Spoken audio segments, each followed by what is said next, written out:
کراچی میں تاریخی اور یادگار سردی کی لہر کا آخری دن۔ آج صبح شہر کے شمالی اور مشرقی حصوں میں درجہ حرارت 7 سے 10 ڈگری ریکارڈ کیے گئے۔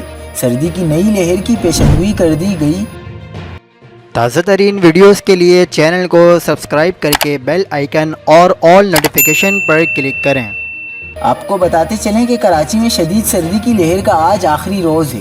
آج صبح کراچی کے مختلف علاقوں میں درجہ حرارت 7 سے 10 ڈگری ریکارڈ کیے گئے۔ موسمیاتی تجزیہ کاروں نے شہر قائد میں آج سے سردی میں کمی کا امکان ظاہر کیا ہے۔ موسمیاتی تجزیہ کاروں کا کہنا ہے کہ 23 یا 24 جنوری سے شدید سردی کی لہر ملک کو اپنی لپیٹ میں لے سکتی ہے۔ اس دوران کراچی میں ایک بار پھر سردی میں اضافہ ہو جائے گا اور کولڈ ویو ایک بار پھر کراچی کو اپنی لپیٹ میں لے لے گا۔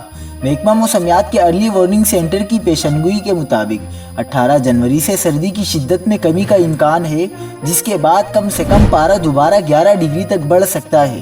رپورٹ میں کہا گیا ہے کہ اگلے 3 روز کے دوران شہر بلوچستان کی شمال مشرقی سمت کی ہواؤں کے زیر اثر رہ سکتا ہے، تاہم شام کے وقت سمندری ہوائیں چل سکتی ہیں۔ مزید خبروں کے لیے دیکھتے رہیے حق پاکستان نیوز۔